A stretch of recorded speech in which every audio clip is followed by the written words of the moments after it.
ধরনের পোস্টগুলো বর্তমানে সোশ্যাল মিডিয়াতে প্রচুর পরিমাণে ট্রেন্ডিং এ চলছে। তো আপনারা কিভাবে এই ধরনের পোস্টগুলো খুবই সহজে ক্রিয়েট করতে পারবেন সেটাই আজকের এই ভিডিওতে দেখাতে চলেছি। এই ধরনের ফটোগুলো এডিট করার জন্য আমাদের অ্যালাইড মোশন অ্যাপ্লিকেশনের প্রয়োজন হবে।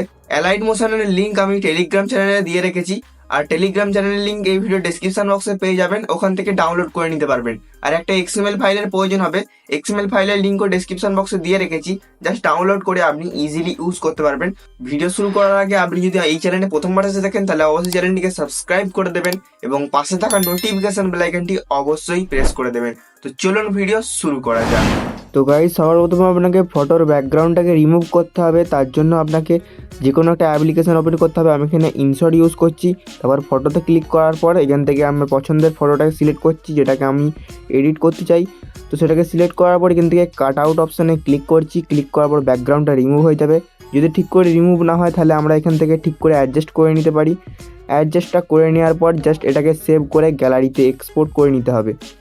তো এরপর গাইস আপনাকে এক্সএমএল ফাইল ডাউনলোড করে নেওয়ার পর অ্যালাইড মোশনে ইম্পোর্ট করতে হবে এবং অ্যালাইড মোশনটাকে ওপেন করতে হবে। অ্যালাইড মোশন আমার টেলিগ্রাম চ্যানেলে আছে, আর লিঙ্ক ডেসক্রিপশন বক্সে পেয়ে যাবেন। তো ইম্পোর্ট করার পর এক্সএমএল ফাইলটা প্রজেক্ট অপশানে আপনাকে ক্লিক করতে হবে। আপনি যখনই প্রজেক্ট অপশানে ক্লিক করবেন সবার প্রথমে শো করবে এক্সএমএল ফাইলটা, জাস্ট ওটাকে ওপেন করবেন। ওপেন করার পর দেখতে পাবেন এরকম ইন্টারফেস।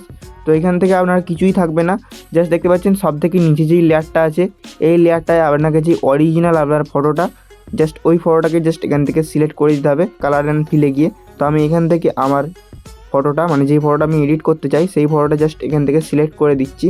সিলেক্ট করে দেওয়ার পর আপনাকে কী করতে হবে, আপনাকে ব্যাক করতে হবে এবং তারপরের উপরে যেই গ্রুপের লেয়ারটা আছে তাতে ক্লিক করে গ্রুপ এডিটে ঢুকতে হবে এবং দ্বিতীয় লেয়ারটাতে আপনাকে সেই ফটোটা আরেকবার অ্যাড করে দিতে হবে।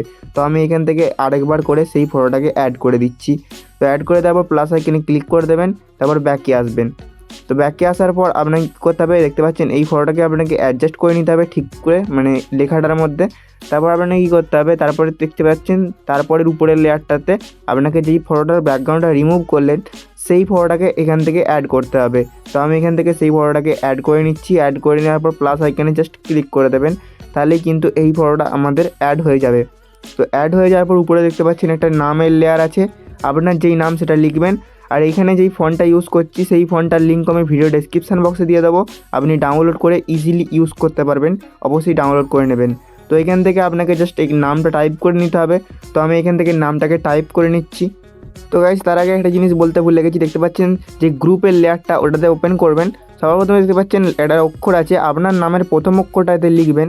লেখার পর দেখতে পাচ্ছেন এটাকে ঠিক করে রাখবেন, তারপর ব্যাক করবেন, ঠিক আছে। তারপর আপনাকে কী করতে হবে, দেখতে পাচ্ছেন এই এমটাকে মানে এই নামটাকে নামের মধ্যে ছবিটাকে ঠিক করে সেট করে নেবেন। এই মুভ অ্যান্ড ট্রান্সফর্মে গিয়ে ঠিক মতো সেট করা হয়ে গেলে তারপর আপনাকে ব্যাক অপশানে ক্লিক করতে হবে।